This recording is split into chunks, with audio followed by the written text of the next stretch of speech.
Seminar সহকারী jasmine ম্যাডামের উপর যে হামলা হয়েছে, বাইরের মানুষ বহিরাগতরা এসে নবীন স্যার সহ তার ভাই নজরুল সহ এখানে যে হামলা হয়েছে এর বিচার কি আপনারা চান?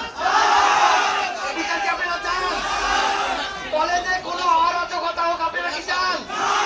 ঘুষখোর, চিটার, চোর,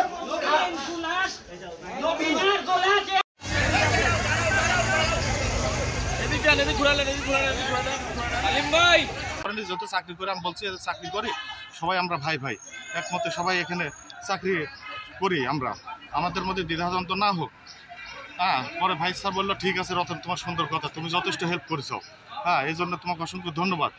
ঠিক আছে, পরবর্তীতে জিনিসটা প্রশাসনিক লোক আসলো, তারা বললো যে স্যারের উপর দায়িত্ব দিয়ে গেল, তারা বলে গেল যে আপনারা কলেজে বসে নিউচাল করেন। তো আমি চাকরি বলছি আজকে সকালে কলেজে আইসি, আসার পর খাতা সিগনেচার করি, যেহেতু আমার ডিউটি ওখানে, আমি স্যারের পাশে ওখানে আমার টেবিলে আমরা দুজন বসে আছি।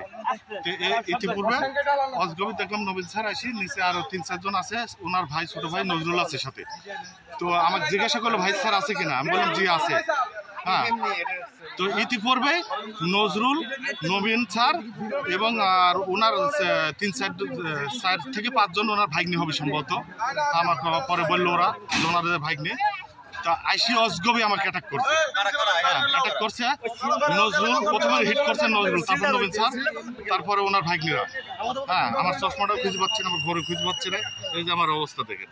আর এই যে ঘাড়ের মধ্যে বাড়ি দিছে, এই যে একটা পাইপ দিয়ে বাড়ি দিছে, দেখি দেখি এই যে না আমার ঠিক আছে। আমি তখন আমি মানে কি করবো, আমার কলিগরা ছিল যা কিল ঘুষি দিছে, লাত্তি টাত্তি দিছে।